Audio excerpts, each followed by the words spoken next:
You Season 4 ending explained. What happened to Joe Goldberg?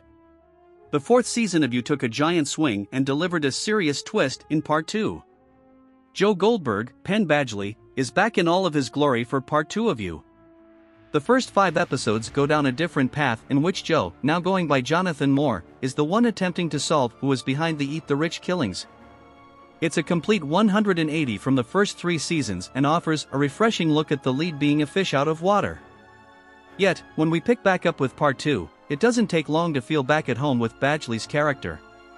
The fourth season is a whirlwind as it truly feels like 2 different shows because of the twists and turns that unfold, particularly in Part 2, and if you're left wondering what or how something happened, you're not alone. Showrunner Sarah Gamble and the season's writers got quite creative in their storytelling this season and utilized some misdirections to set up a thrilling finish to the fourth season. So how did you pull off all of those surprises, including that big reveal? Joe is Reese, but Reese isn't Joe. The biggest fake out to date in You is dropped in the 8th episode when it's revealed that Joe was actually behind all of the murders that played out in Part 1. That's because Joe is hallucinating the entire time, with a second personality of his depicted as Reese Montrose, Ed Spaliers. When viewers see Reese in Part 1, he actually isn't there, as the show explains in Part 2. The killings that were supposedly carried out by him, which include Malcolm, Stephen Hagen, Simon, Aidan Chang, and Gemma, Eve Austin, were actually all of Joe's doing, though in his mind, he had removed himself so far from that darkness that he had no clue this other personality of his was actually the one responsible. What sets forth this reveal is Joe going and finding the real Reese, tying him up in a barn, and torturing him because Kate's, Charlotte Ritchie, father, Tom Lockwood, Greg Kinnear, wants him dead and believes Joe is more than capable of doing so since he knows all about what transpired in Madre Linda back in Season 3. Joe ends up killing the real Reese, and that's when the fake Reese returns on screen, setting forth this wild turn. Part 2 goes on to explain that Joe didn't just randomly settle on Reese, becoming this second personality of his. It was a calculated approach, one in which Joe stalked the real Reese and learned everything he could about him, including taking endless notes on his autobiography and keeping one of his signature boxes tucked away in his bookshelf. We've seen Joe do this before through each of the first 3 seasons, so it was very on brand for him to continue this trend once again. How he got to this point was a reveal explored through flashbacks, as Joe dealt with the realization that he had killed his wife, Victoria Pedretti, left his son, and was unable to track down the one who he thought was right for him in Marianne, Tati Gabrielle. What actually sets him down this new path, however, is the next reveal: Marianne is the one he's been keeping in a cage the entire time. The cage makes yet another appearance. I posed this question previously when wondering how long the premise of You can last, but seriously, how is it this easy to pack up this giant plexiglass structure and transport it across international waters? Let's just suspend our disbelief, because the show reintroduces Joe's infamous jail cell, with Marianne inside of it, when Nadia, Amy Lee Hickman, is the one to discover her there. Professor Moore's student has this gut feeling that something is off with him and breaks into his flat, where she finds a clue pointing towards Tandoori Tradition, a restaurant that just so happens to have a creepy and vacant shelter next to it. She winds up finding this lair of his and stumbles upon Marianne, who is still alive but struggling to hang on because she hasn't been fed in quite a bit of time. When we last saw Marianne in Part 1, Joe had tracked her down in Europe, chased her through a market, and eventually followed her to a train station before she headed off, seemingly on her way to a new life. That was, in fact, not the case, as Joe had slipped something in her drink when he intentionally bumped into her at the station, kidnapped her, and transported her to his apartment before eventually taking her to the cage. So why did it take up until the final scene in the 7th episode to see Marianne in this cage? That's eventually explained, as is how Joe's personality is split, or at least the moment in which we see that switch go off in his head.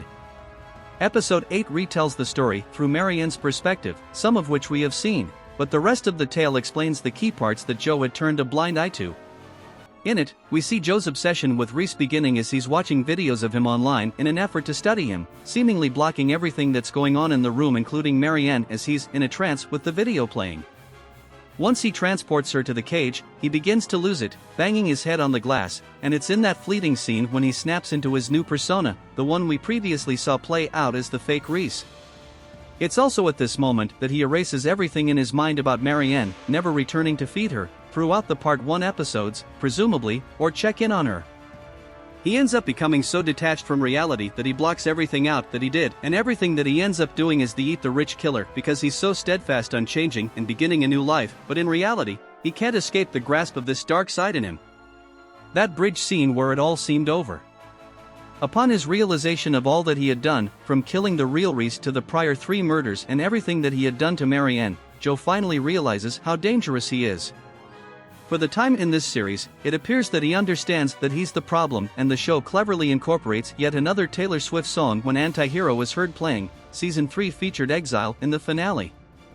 Before that high-stakes bridge scene, Joe discovers Marianne has died in his cage, and he understands that he must be stopped. He takes her body to a local park and leaves it there on a bench before heading to the bridge. However, what Joe doesn't realize is that Marianne and Nadia had concocted a plan in which Marianne would fake her death with an injection that would slow her heartbeat down just enough to make it convincing, and Nadia would follow Joe to the park to revive her after he leaves. Believing he has killed Marianne, Joe makes his way to a bridge where he battles his inner demons. His other personality attempts to beg for his life, desperately trying to remain a part of Joe. In a flash, Joe tosses the fake Reese over the bridge, metaphorically throwing his demon out of the picture. He doesn't stop there, however, as he stands on the side of the bridge and takes the plunge to the bottom of the water in an attempted suicide. The writers really pull out all the stops in this episode to convince the viewers at that moment that this is it for the show, especially with no word on a Season 5 renewal. A few scenes go by, though, and it's later revealed that his suicide efforts were thwarted as his body washes up ashore, and Joe later awakens in a hospital bed with his only visitor being Kate. Joe lays all the cards on the table to begin his new life. It's pretty impressive how Joe continues to find women who aren't totally deterred by his actions. Kate never seemed like someone who would tolerate Joe's past, but we see him explain who he really is and that he has been responsible for killing people before. She somehow looks past that, and the two eventually move back to New York City, where Season 1 began, with Kate in charge of her father's company. Prior to Joe's attempt at suicide, we also see Joe kill Kate's father, as well as his personal bodyguard, when it's revealed that Tom has been behind every one of Kate's successes, to her dismay. In the middle of an interview between a journalist and Kate and Joe, the episode flashes back to the final loose end is handled with Nadia. Once Joe learns that his student knows all about him and Marianne, there is no way he is going to let her take him down. He confronts her outside on a quiet street where he gives her the option to remain alive or join the others he's killed. Nadia ends up in prison after Joe frames her for all the other murders. With everything all wrapped up in London, we return to that scene in New York. The important takeaways before the end credits kick in are that Joe bought a bookstore that was about to close down, most likely it's Moonies. He and Kate aren't married yet, though he tells the reporter he'd love to elope, and through Kate's connections with power and money, his entire doings in Madre Linda are scrubbed away.